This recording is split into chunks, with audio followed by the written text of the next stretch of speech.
তো দেখো মেলা থেকে ঘুরে আসলাম, ঘুরে এসে আর হচ্ছে ভিডিও করার কোনো সময় পাইনি। ওই যে গুড়িটা মেখে গেছিলাম, এসে হচ্ছে পিঠে করতে বসে গেছি।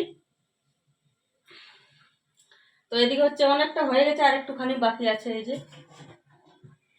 দাঁড়ো দেখাচ্ছি ব্যাক ক্যামেরায়। দেখো এগুলো হয়েছে, সেই দিন তো অনেকগুলো পিঠে করেছিলাম।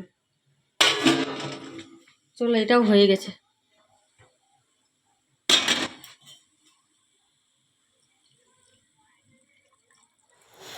তো পিঠেটা হয়ে গেছে, তো হয়ে যাওয়ার পর ঢাকাটা খুলে তারপর দেখছি ভালোভাবে হয়ে গেছে পিঠেটা, বেশ সুন্দর। তো একটু ঘটিতে করে জল নিয়ে পিঠেটা ধুয়ে দিলাম, তাহলে কি হয় বলো তো, পিঠেটা ধুয়ে দিলাম, পিঠেটা বেশ পরিষ্কার হয়।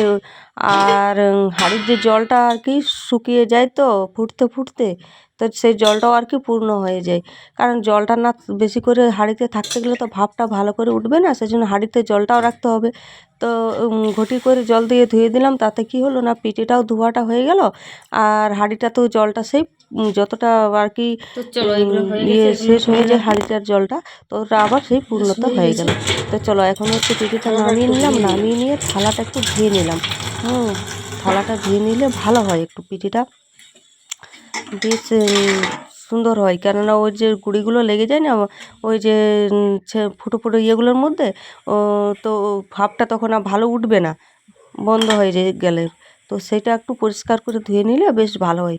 তারপর হচ্ছে পিঠেটা একটু গুছিয়ে দিলাম, গুছিয়ে গুছিয়ে বেশ ভালোভাবে আর কি সাজিয়ে দিলাম চারিদিকটাতে, দিলে ভালো হয়। যাতে সব যতগুলো পিঠে দেবো ততগুলো পিঠে আর কি সবগুলোতেই যেন ভাপটা লাগে। হ্যাঁ, তো সেই রকমভাবেই আর কি ঠিকমতো গুছিয়ে আর কি পিঠেটা দিলাম, দেওয়ার পর ঢাকাটাও দিয়ে দিলাম। তো এখানে হচ্ছে দেখাচ্ছিলাম যে কতগুলো পিঠে করেছি সেটাই।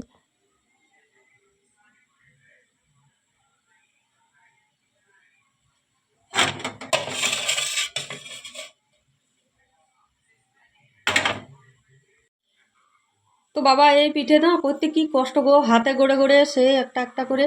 তো যাই হোক এখন হচ্ছে হয়ে গেছে, এখন হচ্ছে যে বাকি আরেকবার দিয়েছি, এই যে এটা হলে হয়ে যায়।